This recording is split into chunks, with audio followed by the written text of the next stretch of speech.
Welcome back to our continuous coverage on what is happening in the Iran-Israel war. And Donald Trump has just put out a message on his social media post saying that the United States has carried out airstrikes on all 3 nuclear sites in Iran.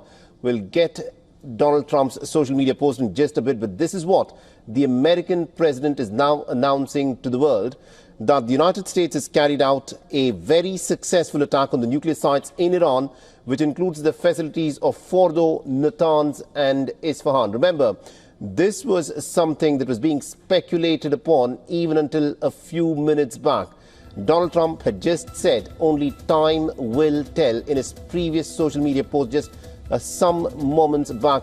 But this is his latest social media post where he's now announcing airstrikes on 3 nuclear sites in Iran, which includes Fordo, Natanz and Isfahan.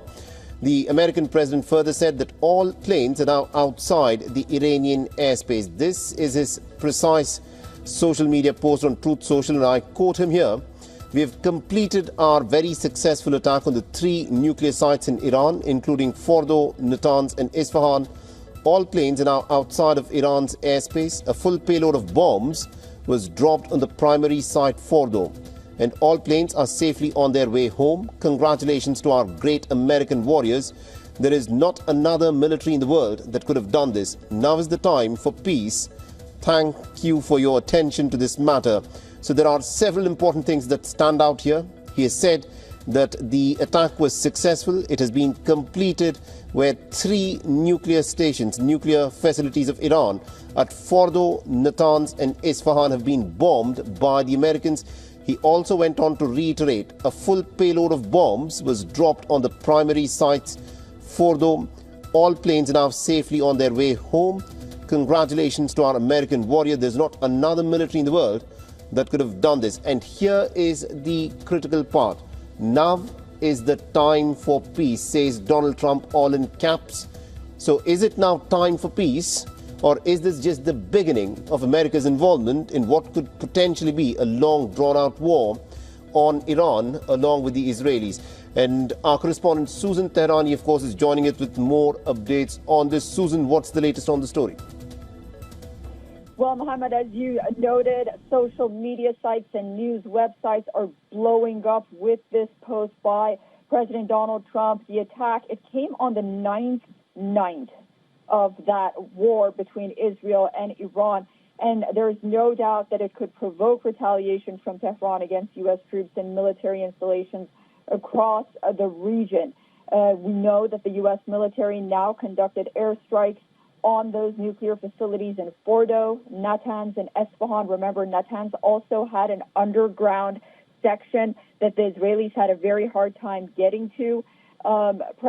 This decision to intervene directly in support of Israel's effort to dismantle Iran's nuclear program really marks a historic escalation in the Middle East at this point. It's an intervention fraught with risks, uncertainty, but it's one that President Trump decided to do and reach the conclusion that it is now or never. We anticipated something was going to happen this weekend, considering the fact that the U.S. air carriers are already in the region right now, the Nimitz, the other ones, and also because President Trump yesterday cut his trip short from New Jersey, and we saw in his press statement that he sends out to the media, the White House sends out to the media, that he was going to meet with his national security team at the Oval Office at 6 p.m. local time in Washington, D.C. So once we knew that he's going to make this trip back, there was anticipation that something was going to happen. Something is going on.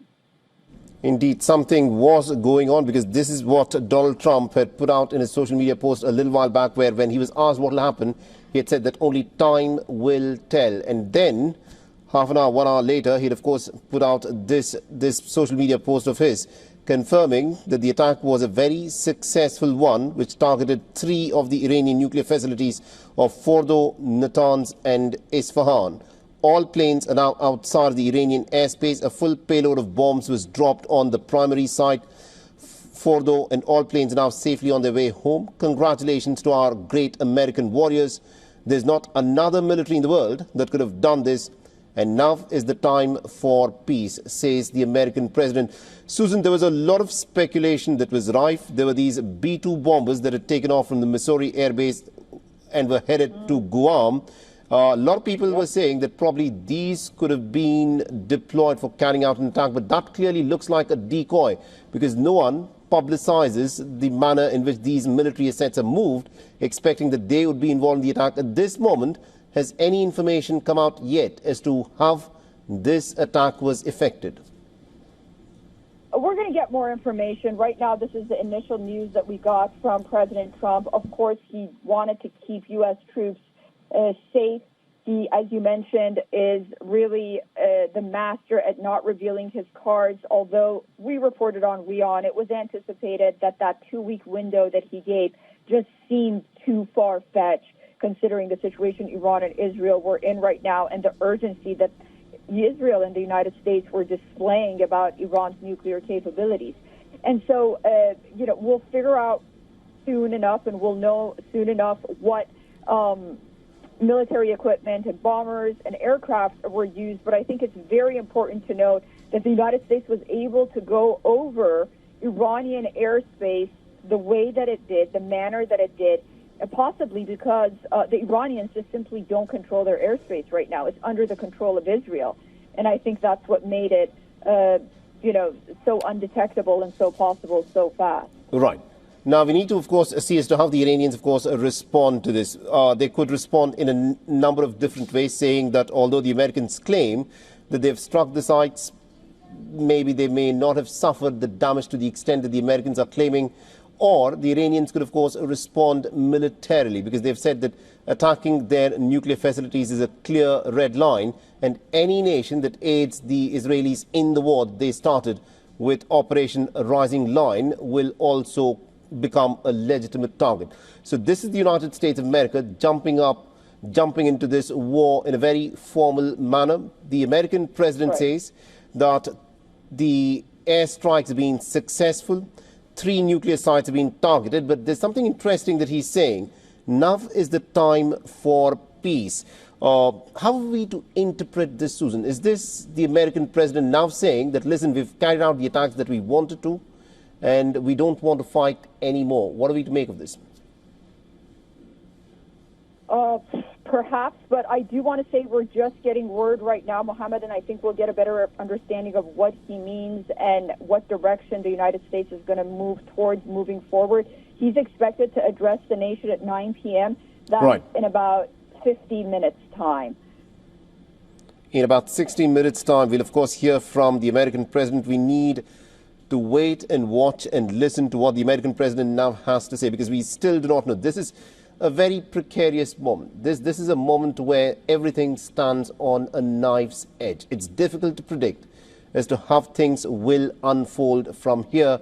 Remember, bombing nuclear facilities is never a good option to resort to, but this is what the American president says that the American military has done.